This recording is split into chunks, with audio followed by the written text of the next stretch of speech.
السلام علیکم ورحمۃ اللہ وبرکاتہ نحمده ونصلي ونسلم على رسوله الكريم أما بعد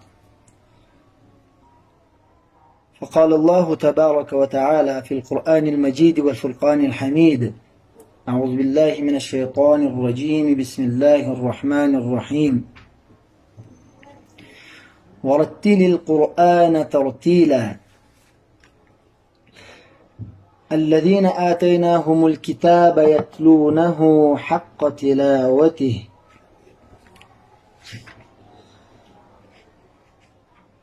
أو كما قال الله تعالى يزيد في الخلق ما يشاء إن الله على كل شيء قدير وقال النبي صلى الله عليه وآله وسلم زينوا القرآن بأصواتكم أو كما قال عليه الصلاة والسلام حسنوا القرآن بأصواتكم فإن الصوت الحسن يزيد القرآن حسنا أو كما قال عليه الصلاة والسلام ليس منا من لم يتغن بالقرآن أو كما قال عليه الصلاة والسلام لكل شيء حلية وحلية القرآن حسن الصوت أو كما قال عليه الصلاة والسلام اقرأوا القرآن بلحون العرب وأصواتها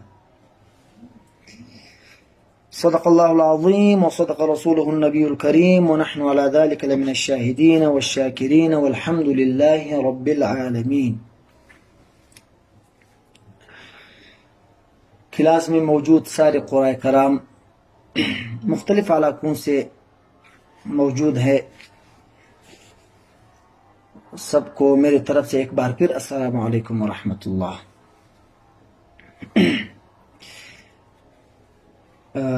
امید ہے انشاءاللہ آپ لوگ سارے خیر و عافیت سے اور خوشی سے زندگی بسر کرتے رہے ہوں گے. بہرحال مختلف لوگ ہیں کلاس میں موجود ہیں قرآن حضرات، تو میرا اردو جو ہے تھوڑا سا شاید آپ لوگوں کو کمزور لگے. چونکہ میں پٹھان ہوں تو میرا اردو اور آپ کے اردو میں شاید زمین اور آسمان کا فرق ہو، تو اس چیز کو محسوس نہ کرنا. البتہ اتنا کوشش میں بھی ضرور کروں گا کہ آپ لوگوں کو تھوڑا سا اپنے اسباق کے حوالے سے سمجھاؤں، تو آپ لوگوں کو انشاءاللہ میرا اردو سمجھ ہی آ جائے گا. آتے ہیں اپنی سبق کی طرف. اور دوسری گزارش یہ بھی ہے کہ آپ حضرات سب سے یہ گزارش ہے کہ جو ابھی جو یہ میں بات کر رہا ہوں یہ والی کلاس یعنی سر سے لے کر آخر تک آپ لوگ غور اطمینان اور فکر کے ساتھ اس سبق کو سنیں، ٹھیک ہے؟ اگر آپ لوگوں کے پاس ٹائم نہیں ہے تو سوتے وقت اس کو سن لے. ویسے تو آپ لوگوں کو جاگتے ہوئے سننا چاہیے. پھر اس کو اپنے کاپی وغیرہ پر لکھے، کیونکہ جو علم انسان قلم سے کاپی پر نقل کرتا ہے، لکھ لیتا ہے، تو وہ انسان کے دماغ سے بہت زمانے تک پھر نہیں نکلتا. ٹھیک ہے؟ تو آپ لوگوں کے سامنے میں نے آیات مبارکہ پیش کی اور اس کے ساتھ حدیث مبارکہ پیش کی. تو آج ہم لوگوں نے پڑھنا ہے عربی لہجے، یعنی قرآن کو عرب کے لہجوں میں پڑھنا. ٹھیک ہے؟ تو اس کی اثبات کے لیے میں نے کچھ آیاتیں پڑھی اور اس کے اثبات کے لیے میں نے کچھ احادیث کا حوالہ دیا. تو آہستہ آہستہ بات کرتے جائیں گے آگے احادیث کے حوالے سے بھی. تو سب سے پہلے یہ بات بھی آپ لوگ نوٹ کریں کہ یہاں پر موجود جتنے بھی قرآن حضرات ہیں ان سب سے یہ گزارش ہے کہ سب سے پہلے تجوید ہے، یعنی قرآن کو خوب صاف اور قرآن کے جو حروف ہے وہ صاف ادائیگی ہر بندے کو آتی ہو، اس کا ادائیگی صحیح ہو تب بھی لہجے صحیح ہے، ورنہ قرآن کے حروف کو نقصان پہنچے گا. ٹھیک ہے؟ تو سب سے پہلے تجوید پڑھنا لازمی ہے، اس کے بعد جو ہے پھر یہ لہجے سیکھنا مستحب ہے. اب بعض بندے ایسے ہیں جو تجوید تو نہیں پڑھے ہیں، لیکن آج کل کے جو قاری حضرات ہیں سب کے تجوید الحمدللہ پرانے زمانے کی طرح نہیں ہے، تو الحمدللہ تجوید کا کام اب بہت زیادہ ہوا ہے، تو ہر ایک الحمدللہ اتنا ہے کہ قرآن کو صحیح پڑھ سکتا ہے۔ تو جو قاری بھی ابھی آج کل کے جو بچے ہیں یا جو بھی قرآن حضرات ہے اس کو الف با تا ثا وغیرہ پڑھاتے ہیں، تو اس کے حروف ہی سے صحیح وہ پڑھاتے ہیں، اس کے حروف ہی سے پڑھاتے ہیں، تو اس کے لیے پھر لازمی نہیں کہ انسان جمال قرآن پڑھے اور فائدے میں کیا ہے یا پناہ پناہ، مطلب اصل مقصد یہ ہے کہ قرآن کے حروف جن کے صحیح ہوں تجوید کے ساتھ وہ پڑھ سکتے ہوں، تو اس کے لیے پھر لہجے سیکھنا مستحب ہے، ورنہ پھر یہ ہے کہ تجوید رہ جائے گی اور لہجے کا اثر زیادہ ہوگا حروف پہ، اور حروف کا بگاڑ آئے گا تلاوت میں، جو ایک بہت بڑی معیوب بات ہے۔ ٹھیک ہے، آپ لوگوں کے سامنے میں نے ایک آیت تلاوت کی، وَرَتِّلِ الْقُرْآنَ تَرْتِيلًا، قرآن کو پڑھیے خوب ٹہر ٹہر کر، ٹھیک ہے۔ اور اسی طرح ہم لوگوں کا جو مقصد ہے، جو ہم لوگ یہ پڑھیں گے ابھی، جو ہم لہجے پڑھیں گے وہ بھی ہم ترتیل سے ہی سے پڑھیں گے، چونکہ مشہور طبقات جو ہے قرآن کو پڑھنے میں تلاوت کرنے کے لیے جو طبقے ہیں وہ تقریباً جو مشہور ہے وہ 4 ہے۔ حدر ہے نمبر 1، نمبر 2 تدویر ہے، نمبر 3 ترتیل ہے، نمبر 4 تحقیق ہے۔ آپ سب قرآن خوب جانتے ہیں، مجھ سے بھی بہتر جانتے ہوں گے انشاءاللہ۔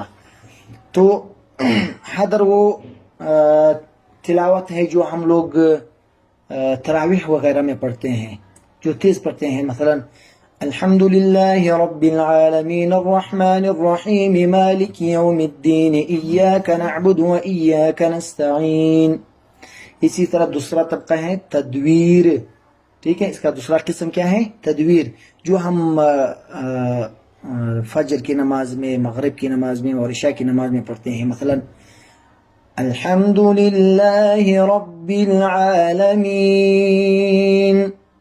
الرحمن الرحیم مالک یوم الدین ایاک نعبد و ایاک نستعین۔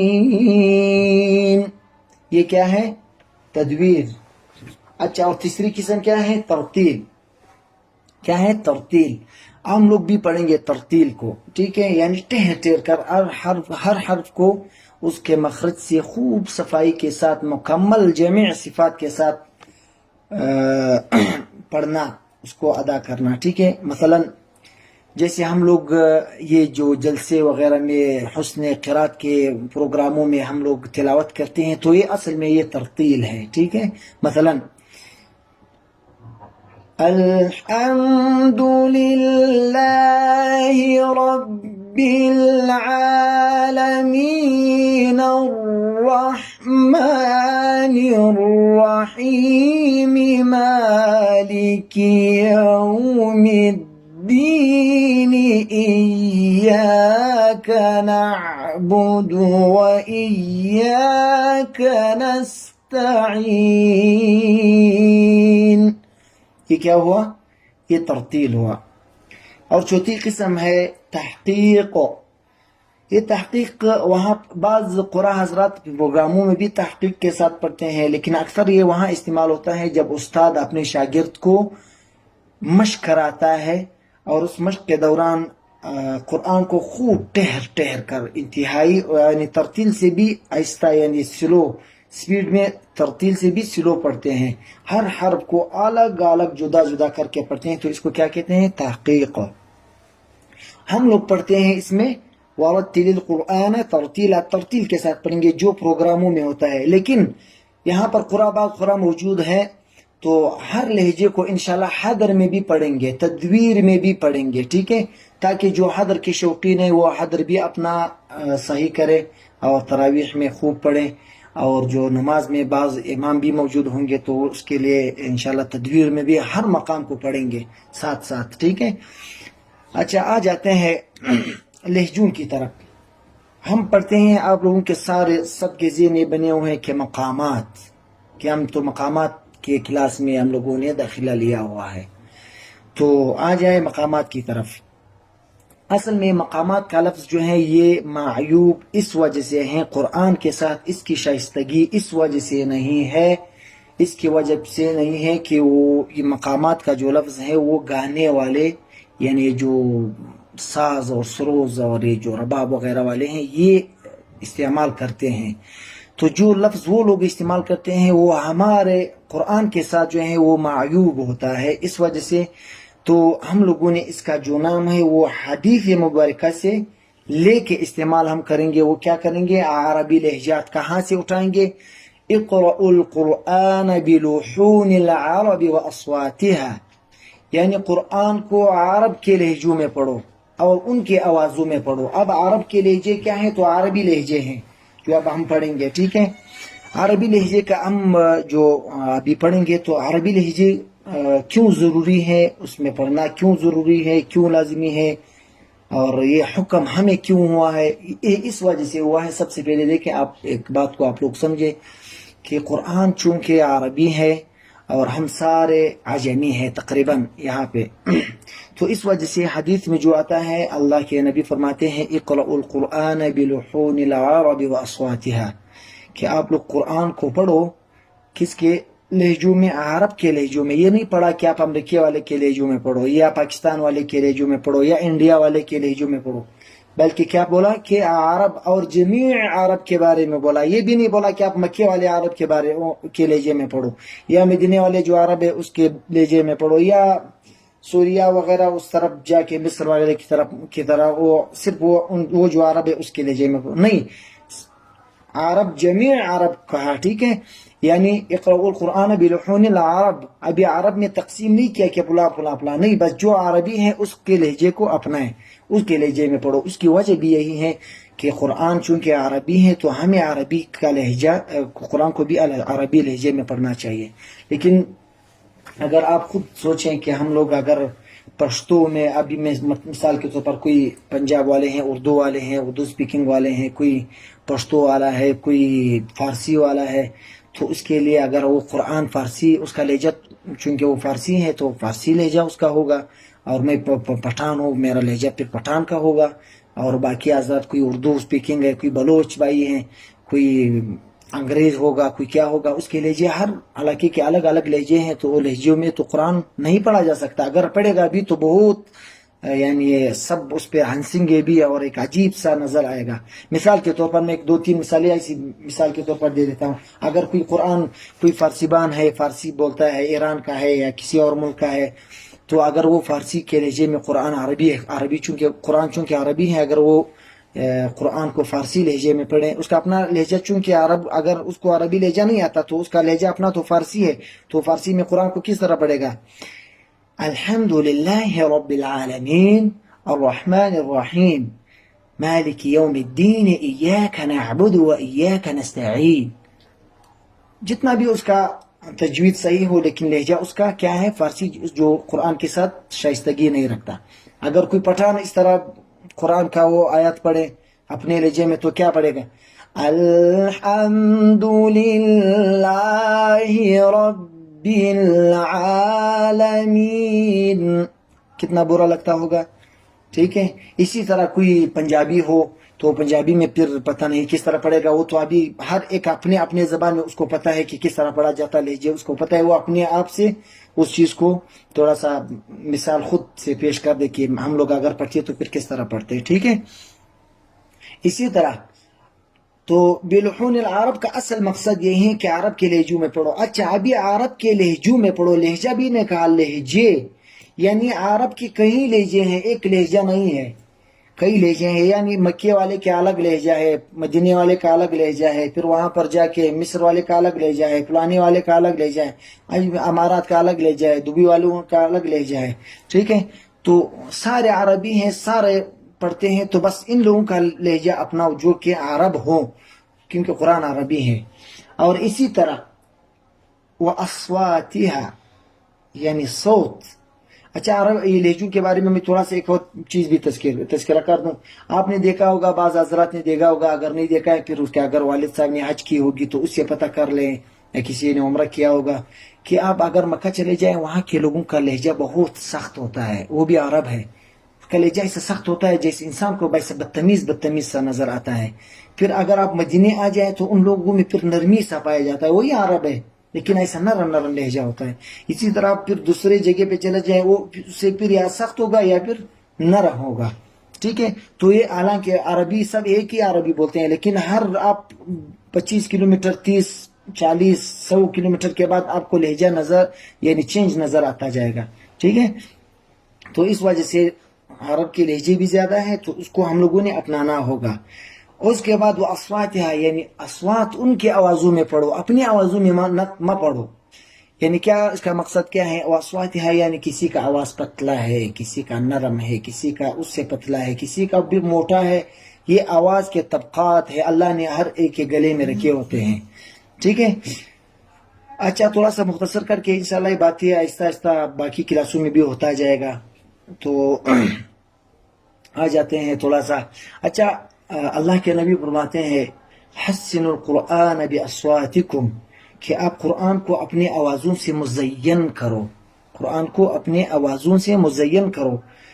فإن الصوت الحسن, یقیناً اچھی آواز جو ہے, خوبصورت آواز جو ہے, یزید القرآن حسنا, جو قرآن کی خوبصورتی ہے اس کو دوبالا کرتی ہیں.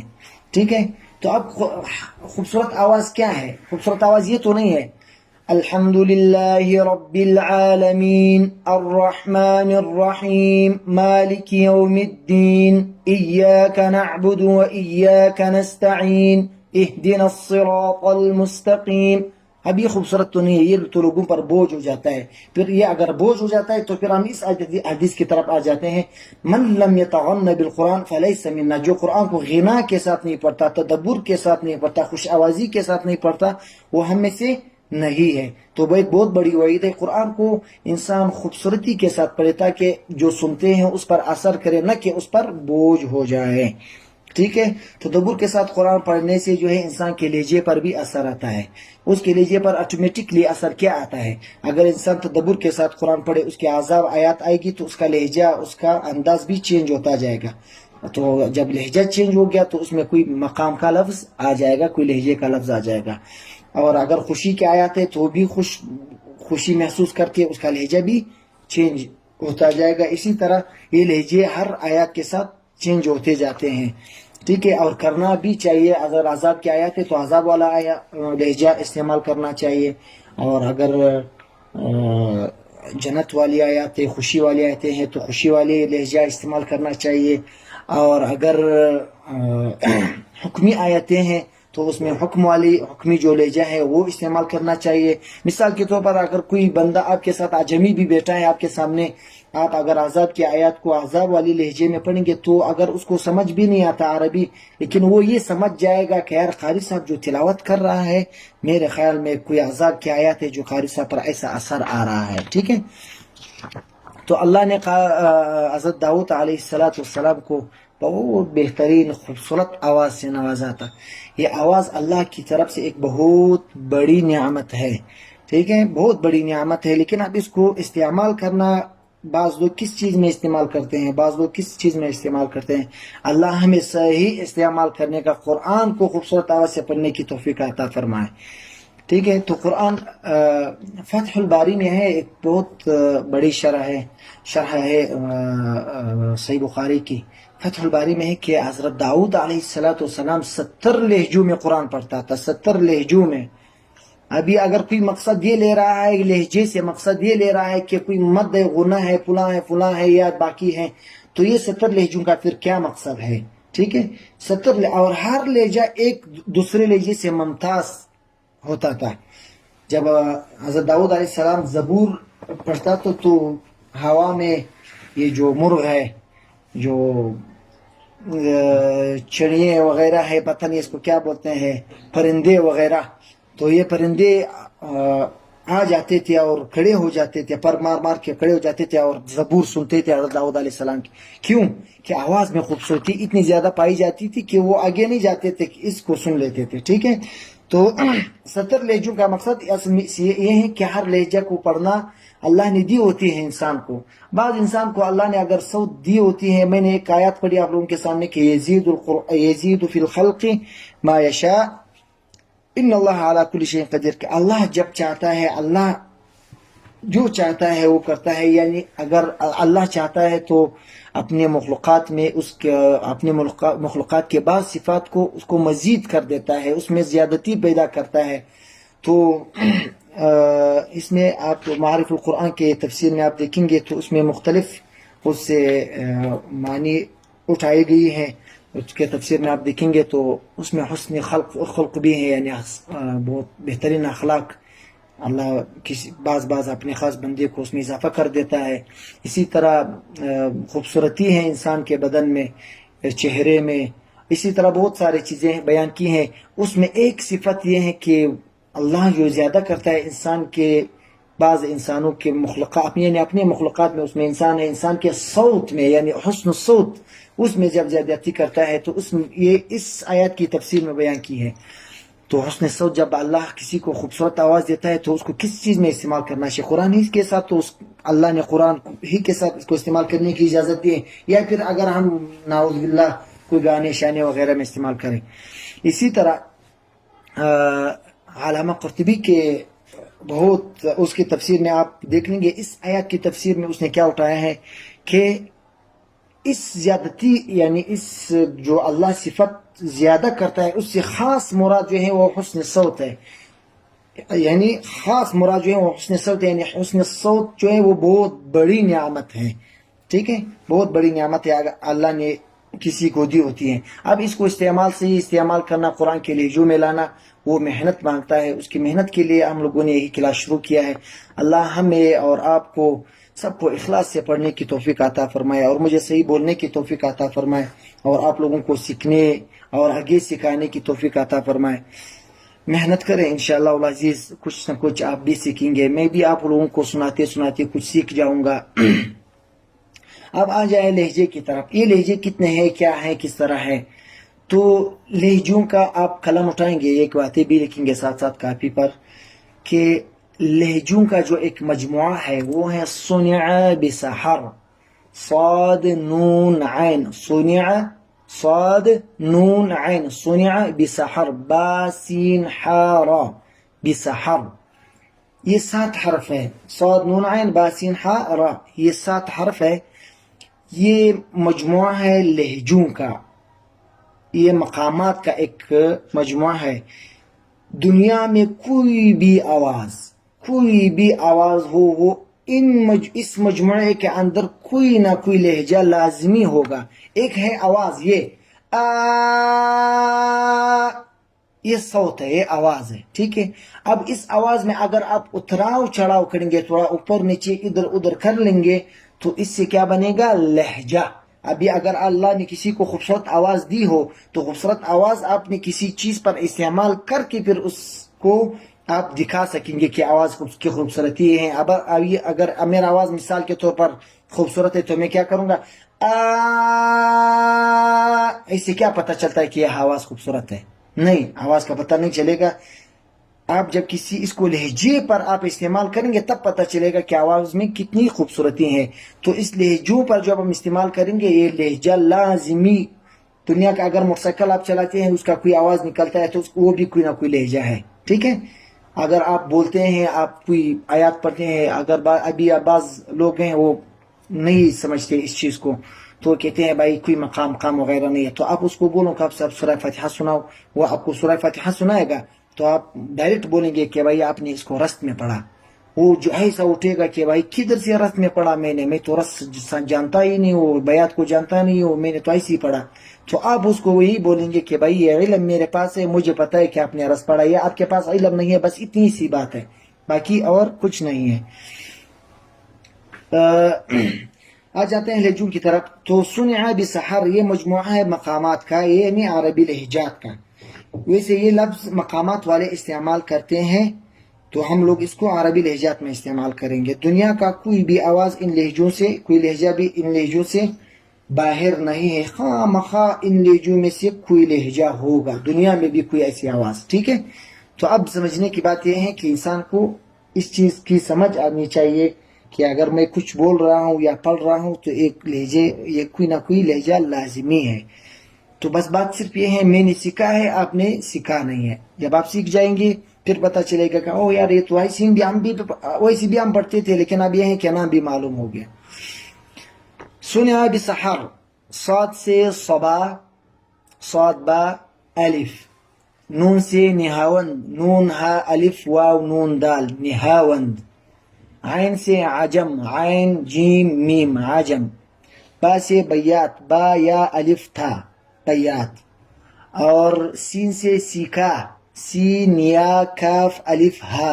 یہ ایسے اس وجہ سے اس طرح پڑھ رہا ہوں کہ آپ لوگ لکھتے جائیں پھر آپ زندگی بھر انشاءاللہ بہت دیر تک آپ نہیں بولیں گے اس چیز کو. اور ہا سے حجاز ہا جیم الف زا حجاز. اور را سے رست را سین تھا اور رست بھی اس کو بولتے ہیں را صاد دال. ٹھیک ہے. تو تلاوت شروع کرتے وقت انسان تلاوت جب شروع کرتا ہے تو مقام بیات سے شروع کرتا ہے. کدھر سے؟ مقام بیات سے. جیسے مثال کے طور پر ہم پڑھتے ہیں اعوذ باللہ من الشیطان الرجیم بسم اللہ الرحمن الرحیم ان هذا القرآن يهدي للتي هي اقوم. ٹھیک ہے. تو یہ کیا ہے؟ بیات. پھر آگے جاتے پھر دوسرے مقام چینج کرتے ہیں.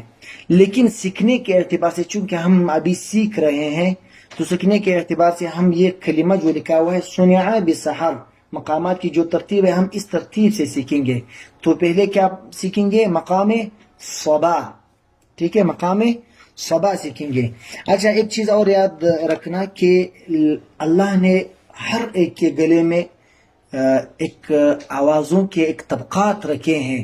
وہ طبقات کیا ہیں؟ کوئی ایسا بولتا ہے اگر مثال کے طور پر آپ میرے سامنے کھڑے ہوں تو میں آپ کے ساتھ اسی طرح سلام دعا کرتا ہوں جی آپ ٹھیک ہیں خیرت سے ہیں صحت مزاج بات آپ کی ٹھیک ہے. اگر آپ مجھ سے 3-4 فٹ کے فاصلے پر میں آپ سے پھر کس طرح مخاطب ہوں گا جی آپ ٹھیک ہیں خیرت سے ہیں مزاج طبیعت. اگر آپ تھوڑا سا اور دور ہیں کوئی آپ مطلب 12-20 گز اس طرف ہیں تو میں کہ آپ کو کس طرح مخاطب کروں گا جی آپ ٹھیک ہیں خیرت سے ہو.